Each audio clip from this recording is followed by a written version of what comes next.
جو تمام جہانوں کا خالق و مالک مدبر و منتظم ہے، اور درود و سلام ہو آئے ہوئے تمام انبیاء کرام پر، خصوصیت کے ساتھ آخری نبی محمد عربی صلی اللہ علیہ وسلم پر، جو تمام جہانوں کے لیے رحمت، ہدایت اور بشیر و نذیر بنا کر بھیجے گئے۔ محترم سامعین، جیسا کہ گزشتہ جمعہ آپ لوگوں کے سامنے یہ بات رکھی گئی تھی کہ صحابہ کرام کا مقام و مرتبہ کیا ہے، اور اللہ تبارک و تعالیٰ نے انہیں خاص آپ صلی اللہ علیہ وسلم کے ساتھی کے طور پر، دوست کے طور پر، مددگار کے طور پر چنا، لہٰذا ان کے بارے میں زبان دراز کرنا، ان کے متعلق غلط باتیں کرنا اور ان پر کیچڑ اچھالنا ایک سچے اور اچھے مسلمان کا کام نہیں، اور یہ کام خاص کر وہی لوگ کرتے ہیں جن کو صحابہ کرام سے بغض اور نفرت، عداوت ہے۔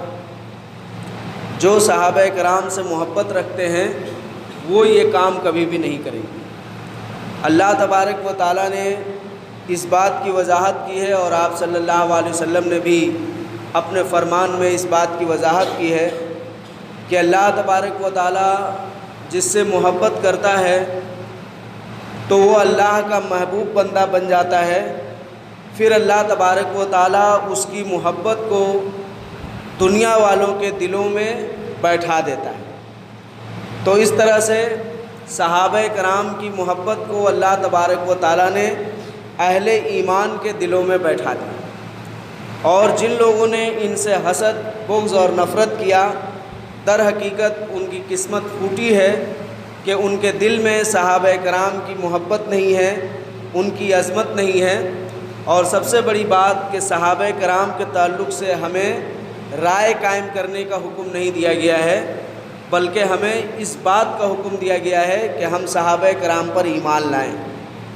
وہ تعلیمات جو آپ صلی اللہ علیہ وسلم نے صحابہ کرام کو سکھلایا، وہ تعلیمات انہوں نے ہم تک پہنچایا، لہٰذا ہم ان کی تعلیمات کے مطابق عمل کریں گے، ان پر رائے قائم نہیں کریں گے۔ تو یہ آپ کو تقریباً 2 یا 3 جمعہ وضاحت کی گئی، اور ساتھ ہی محرم الحرام کی شرعی حیثیت کی بھی وضاحت کی گئی کہ محرم الحرام اسلامی تقویم کا پہلا مہینہ ہے اور یہ حرمت والا مہینہ ہے۔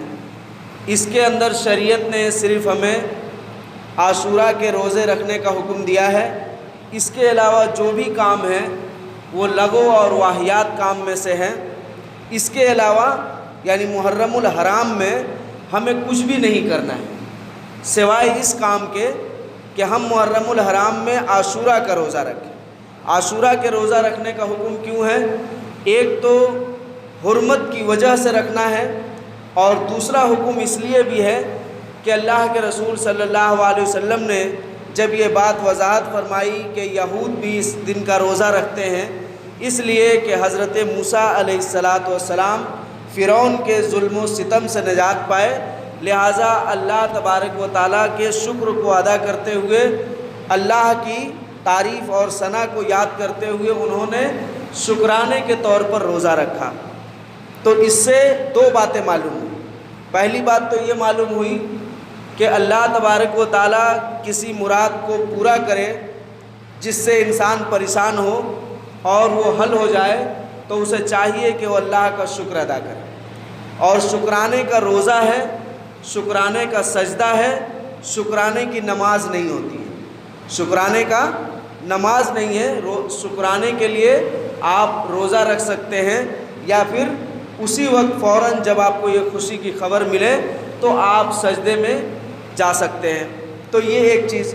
دوسری بات اس سے یہ معلوم ہوئی کہ جن دنوں کو یا جن چیزوں کو شریعت نے یادگار کے طور پر قائم کیا ہے، وہ اللہ کے شعائر میں سے ہیں، وہ اللہ کے شعائر میں سے ہیں، اور جس طرح سے اللہ تبارک و تعالیٰ نے اس کام کو کرنے کا حکم دیا ہے اس کو کیا جائے اور ان دنوں کو یاد کیا جائے۔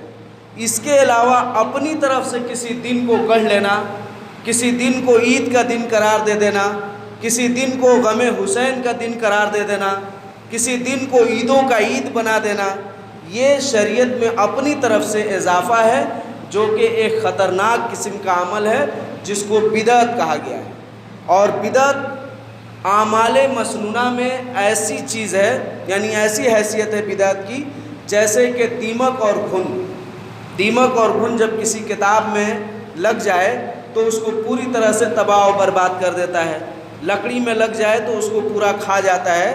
اسی طرح سے اگر مسنون اعمال کے اندر بدعت کا ذرہ برابر بھی تنکا، بدعت کا ذرہ برابر بھی شائبہ اگر آپ داخل کر لے رہے ہیں، اس میں آ جا رہا ہے، تو آپ کے سارے اعمال مسنونہ تباہ و برباد ہو جائیں گے۔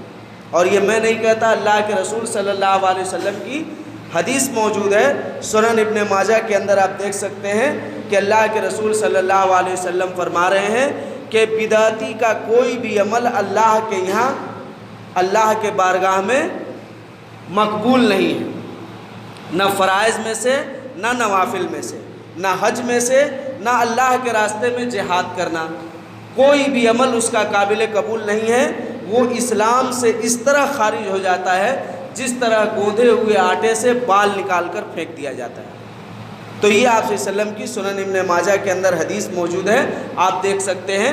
یہ بہت ہی ایک خطرناک عمل ہے، اس لیے آپ کی کوشش یہ ہونی چاہیے، کیا ہونی چاہیے کہ جو عمل ہم کریں اس عمل کے متعلق اس بات کی جانکاری رکھیں کہ وہ عمل آپ صلی اللہ علیہ وسلم سے ثابت ہے یا نہیں، کیونکہ سب سے بڑی چیز ہے کہ ہر عمل کرنے والے عمل کرتے ہیں، مگر سارے عمل کرنے والے خسارے میں ہیں سوائے اس کے جو عمل صالح کرے۔ یہی اللہ تبارک و تعالیٰ نے قرآن کے اندر بیان کیا، وَالْعَصْرِ إِنَّ الْإِنسَانَ لَفِي خُسْرٍ إِلَّا الَّذِينَ آمَنُوا وَعَمِلُوا الصَّالِحَاتِ۔ تو اس سے کیا سمجھ میں آیا کہ ہر عمل کرنے والا خسارے میں ہے سوائے اس کے جس کا عمل صالح ہو، اور ہر صالح عمل کرنے والا بھی کیا ہے، ایک طرح سے نامقبول ہے، یعنی اللہ کے یہاں اس کی کوئی اہمیت نہیں ہے جب تک کہ اس کا عمل صالح خلوص کے ساتھ نہ ہو، اور ہر خلوص والا خسارے میں ہے جب تک کہ اس کا خلوص کیا ہو، ریاکاری سے پاک نہ ہو۔ تو کیا سمجھ میں آیا، اللہ تبارک و تعالیٰ عمل کا تقاضا نہیں کرتا ہے، اللہ تبارک و تعالیٰ سب سے پہلے آپ سے ایمان کا تقاضا کرتا ہے، اور ایمان بھی کس پر لانا ہے، اللہ اور اس کے رسول پر، اور اس ایمان کے بعد پھر آپ سے عمل کا تقاضا کر رہا ہے، ایسے عمل کا جو صالح اور درست ہو۔ صالح اور درست کا مطلب، صالح اور درست کا مطلب کہ جس عمل کا اس نے حکم دیا ہے، جس عمل کا اللہ نے اور اللہ کے رسول نے حکم دیا ہے، وہ عمل آپ سے تقاضا کیا جا رہا ہے۔ اس عمل میں بھی آپ سے اس بات کا تقاضا کیا جا رہا ہے کہ وہ عمل آپ دوسرے کے دکھاوے کے لیے، دوسرے کو خوش کرنے کے لیے نہ کریں، بلکہ اللہ کی رضا کے لیے، اللہ سے خوش ہونے کے لیے، یعنی اللہ آپ سے خوش ہو جائے، اللہ کی رضا پانے کے لیے آپ کریں، تب جا کر آپ کا عمل قابل قبول ہے۔ اللہم انی اسألک علما نافعا ورزقا طیبا وعملا متقبلا۔ اس بات کی دعا آپ صلی اللہ علیہ وسلم نے سکھلائی کہ اللہ میں تجھ سے کیا چیز کا، علم نافع کا سوال کرتا ہوں۔ بہت لوگوں کے پاس بہت کچھ علم ہے، مگر وہ علم ان کو آخرت میں کوئی فائدہ پہنچانے والا نہیں، اس لیے آپ علم مانگیں اللہ سے، تو ایسا علم جو آپ کو دنیا اور آخرت دونوں جہاں میں فائدہ پہنچائے۔ وَرِزْقًا طَيِّبًا، اور بہت سارے لوگ رزق کماتے ہیں، یعنی پیسہ دولت ان کے پاس بہت کچھ ہے، لیکن اس میں حرام شامل ہے، کسی کا ناحق خون شامل ہے، تو اسی لیے آپ اللہ سے رزقاً طیبہ، پاکیزہ رزق کا سوال کریں۔ اور بہت سارے لوگ عمل کرتے ہیں لیکن ان کے عمل کو اللہ کیا کہہ رہا ہے، فجعلناہ حباء منثورا، قیامت کے دن ہم ان تمام اعمال کو کوڑے کرکٹ کا ڈھیر بنا کر پھینک دیں گے۔ اللہ کے بارگاہ میں کون سا عمل قبول ہوگا؟ جس عمل کا حکم اللہ اور اس کے رسول نے دیا۔ تو اسی لیے اللہ سے آپ عمل مقبول کا سوال کریں، ایسے عمل کا جو خالص ہو، اللہ کی رضا کے لیے ہو اور سنت کے مطابق ادا کی گئی۔ اچھا لگا تو نہیں ہو گیا، آپ کے اچھا لگنے سے کسی کا شریعت کا کچھ بننے بگڑنے والا نہیں ہے۔ آپ کے اچھا لگنے سے، اب اس پر ایک حدیث آپ کو سنائیں کہ اللہ کے رسول صلی اللہ علیہ وسلم کیا کہتے ہیں کہ اللہ تبارک و تعالیٰ کہتا ہے، یہ حدیث قدسی ہے، کہ اگر کوئی انسان اپنے نجی یعنی سگے بھائی کی یا دینی بھائی کی اس لیے مدد کرتا ہے کہ وہ اس کے مدد کی اس سے امید رکھتے ہوئے کرتا ہے، یعنی اس لیے ہم نے آپ کی مدد کی کہ آپ بھی تو کل ہماری مدد کر سکتے ہیں۔ اکثر لوگ یہی سوچ کر کسی کی مدد کرتے ہیں۔ اللہ کے رسول کہتے ہیں کہ اللہ تعالیٰ کہتا ہے کہ جو اس سوچ کے ساتھ کسی کی مدد کرتا ہے اس کو جان لینی چاہیے کہ آخرت میں اس کو کچھ نہیں ملنے والا، آخرت میں اس کو کچھ نہیں ملنے والا۔ تب اس کا کیا مطلب ہوا کہ اب آپ کسی کی مدد نہیں کریں گے؟ کیونکہ اکثر لوگ یہی سوچ کر مدد کرتے ہیں۔ شادی میں تحائف اسی لیے دیے جاتے ہیں کہ اگر ہم نہیں دیں گے تو کل وہ میرے ولیمہ میں یا یہ میں آئے گا تو نہیں دے گا۔ تو یہ چیز جو ہم لوگ سوچ کر کرتے ہیں، اللہ کے رسول صلی اللہ علیہ وسلم کیا کہہ رہے ہیں کہ جو اللہ کہہ رہا ہے یعنی حدیث قدسی کہ جو اس طرح سے عمل کرتا ہے یا کسی کی مدد کرتا ہے اس کو معلوم ہونی چاہیے کہ اس کے لیے میرے پاس کچھ نہیں، اور جو اس لیے کرتا ہے کسی کی مدد کہ اللہ اس کا بدلہ ہمیں دے گا، تو اس کو معلوم ہونی چاہیے کہ اس کے پاس یعنی اللہ کے پاس اس کے لیے بہت کچھ ہے۔ تو یہ خلوص یعنی اللہ تبارک و تعالیٰ نے کیا حکم دیا ہے کہ میرے لیے جو عمل کرو وہ خالص میرے لیے ہونی چاہیے۔ اس عمل میں اگر تم کسی کی مدد بھی کر رہے ہو تو وہاں بھی تم اللہ سے مدد رکھو، اللہ سے امید رکھو، اس بندے سے امید نہ رکھو۔ کیوں کہ ابن آدم کمزور ہے۔ اللہ کے رسول صلی اللہ علیہ وسلم کہہ رہے ہیں کہ اللہ تبارک و تعالیٰ اس بات کو بندوں پر واضح کر دیا ہے کہ ابن آدم توکل کے اعتبار سے کمزور ہے، یعنی ابن آدم پر بھروسہ نہیں کیا جا سکتا ہے۔ لیکن آپ کو یہ نہیں ہے کہ رابطہ نہیں کرنا ہے، رابطہ کیجئے، لیکن اس چیز کو آپ اللہ پر امید رکھتے ہوئے کیجئے کہ اللہ تبارک و تعالیٰ چاہے گا تو ہمارا کام فلانا آدمی کر دے گا، فلانے چاہیں گے تو ہمارا کام ہو جائے گا، ایسا نہیں۔ اللہ تبارک و تعالیٰ چاہے گا تو ہمارا کام ہو جائے گا۔ تو یہ ہوئی وہ بات جس کا اللہ تبارک و تعالیٰ آپ سے تقاضا کر رہا ہے۔ تو یہ ہمیں تعلیم دے رہی ہے۔ اور اسی طرح سے اس کے بعد جو دوسرا مہینہ، دوسرا اسلامی تقویم ہے وہ ہے سفر کا مہینہ۔ یہ سفر کا مہینہ جاری ہو چکا ہے، آج تقریباً 7 یا 8 تاریخ اس کی ہے۔ تو اس سفر کے تعلق سے بھی ہم مسلمانوں کے اندر گمراہی پائی جاتی ہے، جیسے کہ اس کے آخری بدھ کو نیاز اور فاتحہ دلایا جائے گا۔ آخری بدھ کو کیا ہوگا؟ نیاز اور فاتحہ دلایا جائے گا، آخری چہار شنبہ کے نام سے۔ اسی طرح سفر میں 13 کے عدد کو منحوس سمجھا جاتا ہے۔ اسی طرح مزید بہت ساری گمراہیاں معاشرے میں اس مہینے کے تعلق سے قائم ہیں۔ تو سب سے پہلے بات جو آپ کی جانکاری میں آنی چاہیے وہ یہ کہ جو آخری بدھ، آخری چہار شنبہ کا جو نذر و نیاز اور فاتحہ ہوتا ہے اور جس فرقے کے طرف سے کیا جاتا ہے، اس فرقے کے اعلیٰ حضرت لکھتے ہیں کہ ایسی کوئی چیز نہیں ہے، یہ باطل اور واہیات چیز ہے، اس کا کوئی ثبوت نہیں ہے۔ کیا ہے؟ یہ باطل اور واہیات چیز ہے، ان کے فتح اور رضویہ ہے، آپ لوگ دیکھ سکتے ہیں۔ آخری چہار شنبہ، سفر کے آخری بدھ کے دن فاتحہ دلانے کا رواج، یہ کیا ہے؟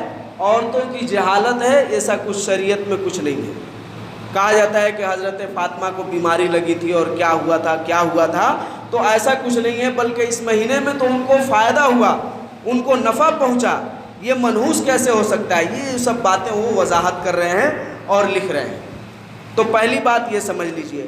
دوسری بات جو اس ضمن میں آپ کو میں واضح کر دوں کہ لفظ فاتحہ جو استعمال ہوتا ہے اس لفظ فاتحہ کی حقیقت کو آپ پہلے سمجھیے۔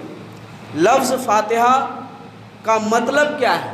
لفظ فاتحہ کا معنی ہے کہ افتتاح، کسی چیز کی اوپننگ، کسی چیز کی شروعات، کسی چیز کی ابتدا، یہ اس کا لغوی معنی ہے فاتحہ کا۔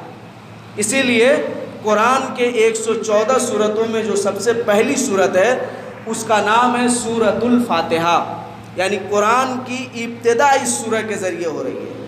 قرآن کے تمام باتوں کو جو اللہ تبارک و تعالیٰ نے پورے قرآن میں 114 سورتوں کے اندر جو بکھیر کر بیان کیا ہے، سمجھنے والوں کے لیے الگ الگ اسلوب سے سمجھایا اللہ نے، ان تمام باتوں کو اللہ تبارک و تعالیٰ نے سورہ فاتحہ کے اندر جمع کر دیا ہے۔ اور سورہ فاتحہ کے اندر جس چیز کو اللہ نے بیان کیا ہے، یہ تمام چیز کو اللہ نے بسم اللہ الرحمن الرحیم میں بیان کر دیا ہے۔ تو یہ آپ جب تفسیر کی کتاب پڑھیں گے تو آپ کو معلوم ہوگا، اور انشاءاللہ اس پر بھی ہم کبھی آپ لوگوں کو بتائیں گے۔ تو اس میں کیا ہے؟ فاتحہ کا لغوی معنی ہے ابتدا، کسی چیز کی شروعات جس سے ہوتی ہے اس کو فاتحہ کہا جاتا ہے۔ جہاں تک مسئلہ ہے فاتحہ خوانی کا، تو فاتحہ خوانی کا مطلب کیا ہوا؟ اب جیسے کہ ہمارے معاشرے میں ایک رسم چلتا ہے فاتحہ خوانی کا، فلانے کا فاتحہ، فلانے کا فاتحہ، تیجا کا فاتحہ، فلانے کا، بہت سارے فاتحات کے اقسام، انواع و اقسام ہیں، رنگ برنگے فاتحات ہیں۔ تو اس فاتحہ کے متعلق سمجھ لیجئے کہ وہ فاتحہ خوانی کہا جاتا ہے۔ فاتحہ خوانی کا مطلب یہ نہیں ہوا فاتحہ کا کھانا۔ فاتحہ خوانی کا مطلب کیا ہوا؟ فاتحہ کا کھانا، فاتحہ کیا ہوا چیز کو کھا لینا، یہ معنی نہیں ہے۔ فاتحہ کا لفظ آپ کو بتا دیے، یہ عربی لفظ ہے، اور خان کا لفظ جو ہے خاندن، خانی، یہ فارسی لفظ ہے۔ خاندن کا مطلب ہوتا ہے پڑھنا۔ خاندن کا مطلب کیا ہوتا ہے؟ پڑھنا۔ تو فاتحہ خوانی کا مطلب ہوا فاتحہ پڑھنا، فاتحہ کھانا نہیں ہوا، فاتحہ پڑھنا۔ اور آپ کو معلوم ہے کہ اس میں فاتحہ پڑھا نہیں جاتا ہے، سامنے کھانا ہوتا ہے اور پتہ نہیں کیا کیا بڑبڑایا جاتا ہے، اور کہتا ہے فلانے کے وسیلے سے، ان کے وسیلے سے، ان کے وسیلے سے اللہ اس کو قبول کر لے۔ یہ رائج مروج فاتحہ خوانی کا طریقہ ہے جو ہمارے معاشرے میں ہے۔ اب آئیے آپ کو دوسری بات بتائیں، فاتحہ کو عام طور سے کیا کہا جاتا ہے؟ نظر و نیاز۔ فاتحہ نظر و نیاز، یہی کہا جاتا ہے نا، فاتحہ نظر و نیاز۔ تو فاتحہ الگ ہوا، نظر الگ ہوا، نیاز الگ ہوئے، تینوں تین چیزیں ہیں۔ اب تینوں تین چیزیں کیسے ہیں آپ جان لیجئے کہ فاتحہ کا مطلب، جیسے کہ جو لوگ کرتے ہیں، جن کا عقیدہ ہے، انہوں نے اپنی کتابوں میں لکھ رکھا ہے کہ فاتحہ کا مطلب ہے مردوں کو ثواب پہنچانے کے لیے کوئی کام کرنا۔ تب اس کو دوسرے لفظوں میں کیا کہا جاتا ہے؟ ایصال ثواب۔ اور نظر الگ ہوا، نیاز الگ ہوا۔ یہ نظر اور نیاز دونوں ایک چیز ہے۔ کیسے ایک چیز ہے؟ نظر اور نیاز کا اردو کیا ہوتا ہے معلوم ہے؟ نظر جو لفظ ہے یہ عربی لفظ ہے، اور اس کا فارسی ٹرانسلیشن، یعنی فارسی میں اس کے لیے لفظ جو استعمال ہوتا ہے اس کو کہتے ہیں نیاز، اس کو کہتے ہیں نیاز۔ اور عربی میں وہ لفظ استعمال ہوتا ہے، اس کو کہتے ہیں نظر۔ اردو میں اس کے لیے کون سا لفظ استعمال ہوتا ہے معلوم ہے؟ اردو میں اس کے لیے کون سا لفظ استعمال ہوتا ہے؟ نہیں معلوم ہے۔ تو اسی لیے لوگ تینوں کا معنی فاتحہ نظر و نیاز، فاتحہ نظر و نیاز کیے رہتے ہیں، یعنی حلوہ پوری ترکاری اور سب ملا کر کھچڑی کیے رہتے ہیں۔ یہ آپ لغت کی کتاب میں دیکھیں، ان کے کتابوں میں دیکھیں، کہیں بھی دیکھیں تو نظر کہتے ہیں جس کو عربی میں، اسی کو کہتے ہیں فارسی میں نیاز، اور اسی کو اردو میں کہتے ہیں منت ماننا۔ تو فاتحہ الگ ہوا اور منت ماننا الگ ہوا۔ ان کے بقول ان کی شریعت، ان کے مسلک کے مطابق فاتحہ الگ ہوا۔ فاتحہ کیا ہوا؟ مردے کو ثواب پہنچانے والا عمل۔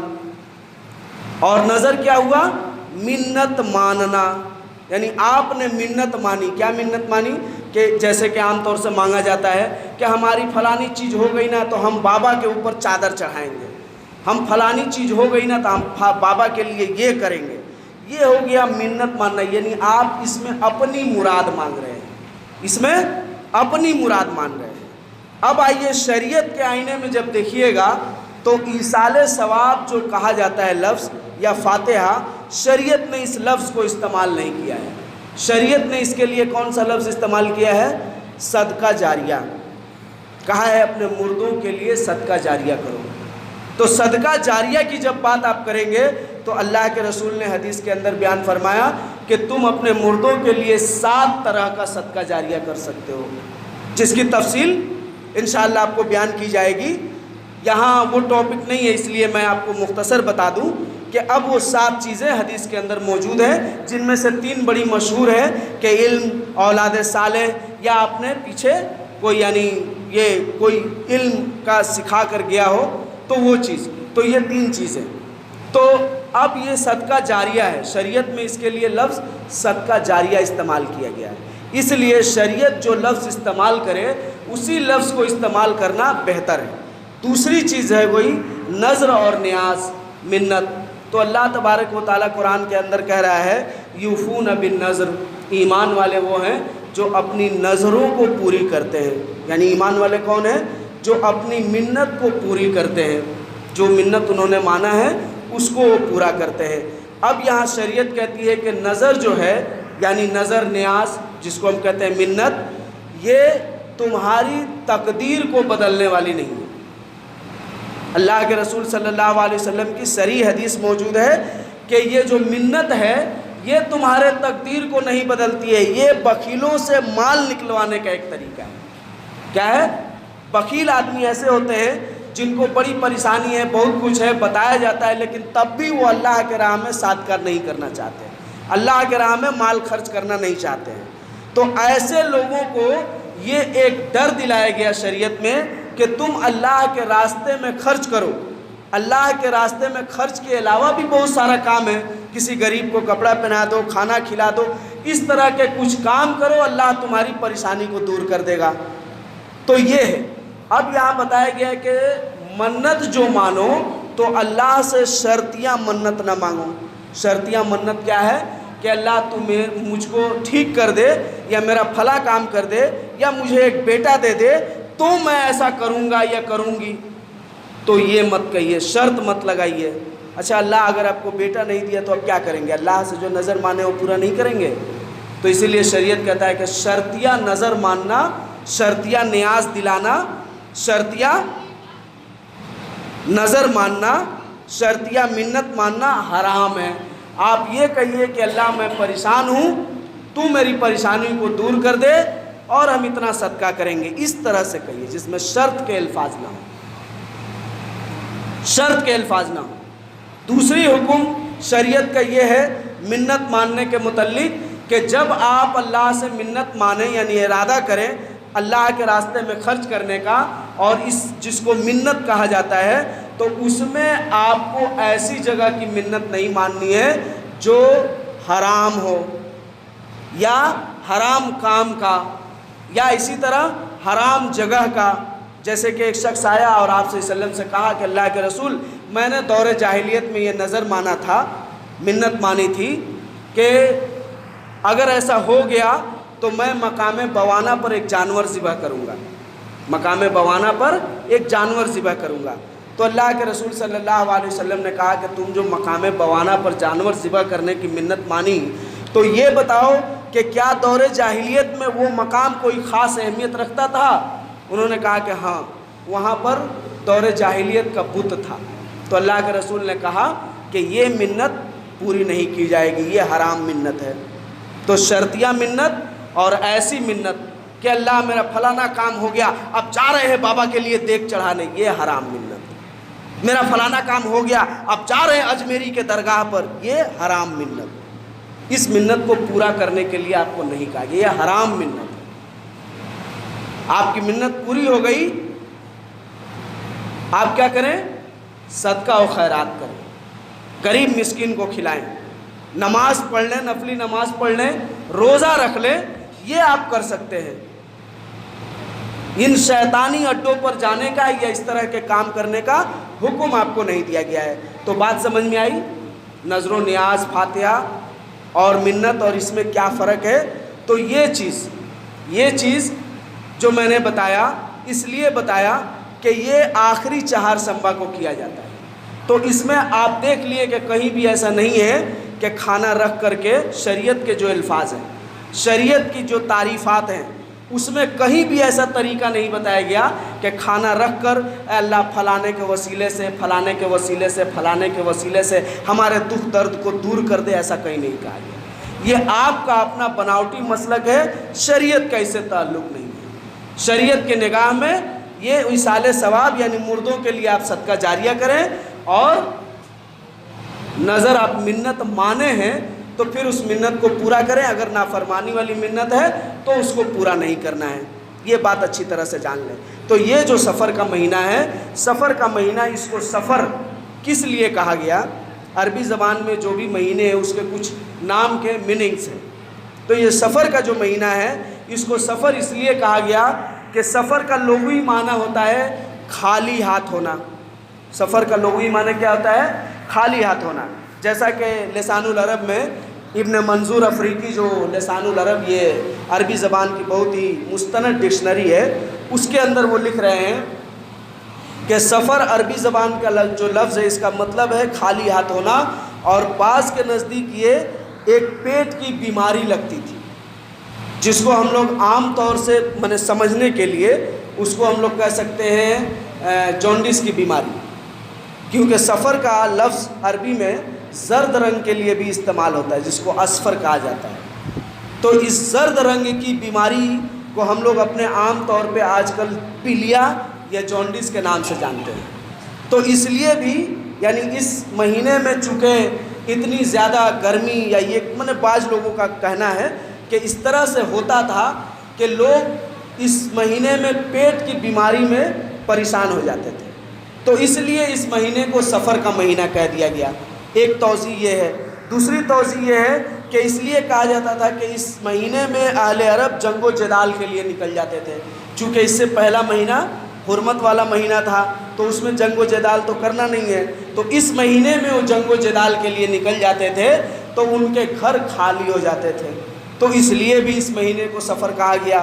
اسی طرح سے اس کی ایک وجہ یہ بھی ہے کہ بدماش لوگ یعنی راہزن لوگ، لٹیرے ڈاکو لوگ اس مہینے میں آنے جانے والے لوگوں کے مال چھین کر یا ان کے گھروں کو لوٹ کر ان کے گھر کو مال و اسباب سے خالی کر دیتے تھے، تو اس لیے بھی اس مہینے کو سفر کہا گیا۔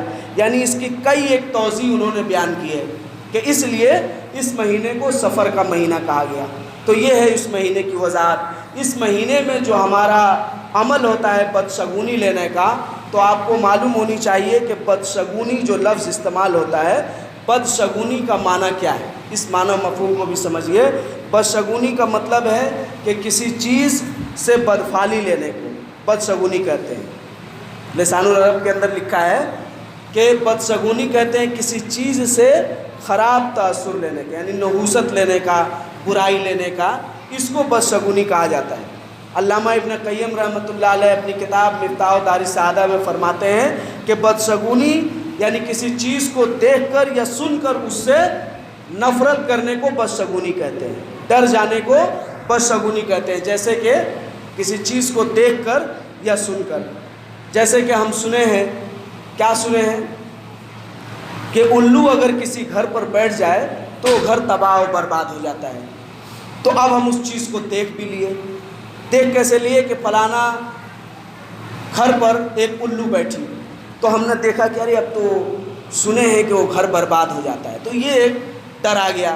یا اسی طرح سے ہم یہ بھی کر سکتے ہیں کہ راستے میں جا رہے ہیں اور بلی راستہ کاٹ دی، بلی ہمارے راستے کے آگے گزر گئی، تو اب یہ ہم دیکھ کر اور سن کر ڈر گئے کہ بلی راستہ کاٹ دیتی ہے تو کوئی خطرہ ہوتا ہے، بلی راستہ کاٹ دے تو کوئی خطرہ ہوتا ہے۔ اب ہم یہ بھی سنے ہیں اور دیکھے ہیں کہ جب چیل اور باز آسمان پر بڑی نزدیک آ کر اڑنے لگے، یعنی وہ لوگ تو بڑی آسمان کی اونچائی میں اڑتا ہے، اگر وہ بہت نزدیک آ کر اڑنے لگے تو کیا ہے، علاقے میں طوفان آتا ہے۔ تو آپ کو پہلے معلوم ہونی چاہیے کہ یہ وہ چیز ہے جس کی شریعت میں کوئی اصل نہیں ہے۔ اس لیے اصل نہیں ہے کہ اللہ کے رسول صلی اللہ علیہ وسلم کو اللہ تبارک و تعالیٰ نے جو شریعت دی، اس شریعت میں اللہ نے اس بات کی وضاحت کر دی کہ وَإِن يَمْسَسْكَ اللَّهُ بِضُرٍّ فَلَا كَاشِفَ لَهُ إِلَّا هُوَ، کہ اگر اللہ تبارک و تعالیٰ تمہیں کوئی تکلیف پہنچانا چاہے تو اس کا ٹالنے والا کوئی بھی نہیں ہے۔ اگر اللہ تبارک و تعالیٰ تمہیں کوئی تکلیف پہنچانی چاہے تو اس تکلیف کو تم سے دور کرنے والا کوئی بھی نہیں ہے مگر اسی کی ذات۔ اور اگر اللہ تبارک و تعالیٰ تمہارے ساتھ کسی بھلائی اور خیر کا ارادہ کرے تو اس کو بھی کوئی چیز روکنے والی نہیں ہے، اس کو بھی کوئی چیز نہیں ہے جو تمہیں روک دے، اللہ کی بھلائی سے تم کو محروم کر دے، ایسی کوئی چیز نہیں ہے۔ اللہ نے اس بات کا انکار کر دیا۔ اللہ نے قرآن میں اور بھی مقام پر اس بات کا اعلان کیا ہے، جیسے کہ سورہ توبہ کے اندر کہ کفار مکہ جب آپ صلی اللہ علیہ وسلم کو دیکھتے کہ آپ کو کوئی اچھائی پہنچتی تھی اور آپ خوش ہوتے تھے تو ان کو اندر سے گھٹن ہوتی تھی، اور جب آپ کو کوئی تکلیف پہنچتی تھی تو وہ بڑی خوش ہوتے تھے۔ تو اللہ تبارک و تعالیٰ نے کہا کہ ان سے کہہ دیجئے کہ ہمیں کوئی بھی مصیبت نہیں پہنچ سکتی الا ما کتب اللہ لنا، سوائے اس کے جس کو اللہ نے ہمارے لیے لکھ دیا ہے، اور وہی میرا مولانا ہے یعنی مددگار ہے، اور ہم کو چاہیے مومنوں کو کہ ہم اللہ ہی پر بھروسہ کریں۔ تو آپ صلی اللہ علیہ وسلم نے یہ بات ان کے کو واضح کر دیا، اور آپ نے اللہ کے حکم سے یہ بات واضح کر دی کہ لا عدوہ ولا طیر ولا حامہ ولا سفر، کوئی بیماری متعدی نہیں ہوتی ہے، یعنی کسی بیماری کو ایسا نہ سمجھیں کہ وہ ختم ہونے والی نہیں ہے۔ کیا ہے؟ کوئی بھی بیماری متعدی نہیں ہوتی، یعنی بیماری کوئی بھی ایسی نہیں ہے جو ختم ہونے والی نہیں ہے۔ ولا عدوہ ولا طیرہ، اور منحوسیت یعنی منحوسیت، طیرہ کا یہ لفظ جو استعمال کیا گیا اس کا مفہوم یہ ہے کہ کوئی بھی پرندہ منحوس نہیں ہے۔ اہل عرب کیا کرتے تھے کہ جب کہیں باہر سفر پر نکلنا ہوتا تو وہ کیا کرتے تھے، ایک پرندے کو اڑاتے تھے آسمان میں۔ تو جب پرندہ اگر دائیں طرف اڑ جاتا تو کہتے تھے کہ سفر میں جانا بہتر ہے، اچھا ہے، اور اگر وہ پرندہ بائیں طرف اڑ جاتا تو کہتے تھے کہ سفر منحوس ہے، بہتر نہیں ہے۔ تو اس لیے اللہ کے رسول نے اس بات کی بھی تردید فرمائی، کہا کہ کوئی بیماری متعدی نہیں ہوتا اور کوئی پرندہ بھی منحوس نہیں ہوتا۔ ولا حام، اس کی دو توضیح کی گئی ہے، ایک تو یہ کہ پیٹ کی بیماری، ایسی کوئی بیماری نہیں، اور دوسری توضیح یہ ہے کہ حامہ کا مطلب الو بھی ہوتا ہے، عربی زبان میں الو کے لیے حامہ کا لفظ استعمال ہوتا ہے۔ تو کوئی الو یعنی الو بھی منحوس نہیں، ولا سفر، اور سفر کا مہینہ بھی منحوس نہیں ہے۔ آپ صلی اللہ علیہ وسلم نے اس جاہلیت کے معاملے کا رد کر دیا۔ کیا کہا کہ کوئی بیماری متعدی نہیں ہے، کوئی پرندہ منحوس نہیں ہے، اور کوئی یعنی سفر کا مہینہ بھی منحوس نہیں ہے، الو بھی منحوس نہیں ہے۔ پھر آپ صلی اللہ علیہ وسلم نے کہا کہ اگر منحوسیت نام کی شعوم، منحوسیت نام کی کوئی چیز اسلام میں نہیں ہے، شریعت میں نہیں ہے، اگر ہوتی تو عورت میں، گھوڑے میں اور گھر میں ہوتا، لیکن اللہ نے ان چیزوں میں نہیں رکھا۔ تو مطلب کیا ہوا کہ منحوسیت نام کی کوئی چیز نہیں ہے۔ بہت سارے لوگ کہتے ہیں کہ ناٹی عورت یہ منحوس ہے، بہت سارے لوگ کہتے ہیں چھوٹا گھر یہ خیر و برکت سے دور ہے۔ تو اللہ کے رسول نے اس جاہلیت کی بھی تردید کر دی کہ ایسا کچھ نہیں ہے، ایسا کچھ نہیں ہے۔ منحوسیت نام کی چیز اللہ کے اور اللہ کے رسول کی شریعت میں کچھ نہیں ہے۔ یہ منحوسیت کیسے آتی ہے؟ بما کسبت ایدیکم، یہ منحوسیت تمہیں تمہارے ہاتھوں کے کرتوت کی وجہ سے آتی ہے۔ تم جو اعمال کرتے ہو، بدعمالیاں کرتے ہو، گناہ کے کام کرتے ہو، اس کی وجہ سے اللہ تبارک و تعالیٰ تم پر اپنی لعنت اپنے غضب کو نازل فرماتا ہے جس کو تم دوسرے سے منسوب کر کے اس کو منحوسیت کا نام دیتے ہو۔ اسلام میں منحوسیت نام کی کوئی چیز نہیں ہے۔ اللہ کے رسول صلی اللہ علیہ وسلم کی اور حدیث ہے، آپ نے فرمایا کہ منحوسیت سے تمہیں کوئی چیز نہ روکے، اس لیے کہ یہ شرک ہے۔ اور اسی طرح آپ صلی اللہ علیہ وسلم نے یہ بھی فرمایا کہ کسی انسان کے دل میں کسی چیز سے وہم پیدا ہو ہی جاتا ہے، کیونکہ فطری چیز ہے وہم کا پیدا ہو جانا، تو تمہارے اس وہم کے پیدا ہو جانے کو اللہ کا توکل ختم کر دیتا ہے۔ یعنی انسان کا، ایک مسلمان کا جتنا زیادہ اللہ پر توکل اور بھروسہ ہوگا اتنا ہی زیادہ یہ ساری چیزوں سے اس کا عقیدہ ختم ہو جائے گا۔ تو یہ ہے وہ منحوسیت جس کے متعلق شریعت نے واضح الفاظ میں اعلان کر دیا کہ ایسا کچھ نہیں ہے۔ انشاءاللہ اور بھی باتیں آپ کے سامنے آئیں گی، منحوسیت میں کیا کیا چیزیں ہیں، اور اس کی مزید تفصیل انشاءاللہ آئندہ جمعہ آپ کو پیش کیا جائے گا۔ آخر میں اللہ سے دعا ہے کہ اللہ ہم سب کو نیک عمل کرنے کی توفیق عطا فرمائے، ہمارے ایمان اور اعمال کی اصلاح فرمائے، ہمیں سچا پکا موحد مسلمان بنائے، اور اس طرح کے بدعات و خرافات سے بچا کر سنت پر عامل بنائے۔ آمین وآخر دعوانا الحمدللہ۔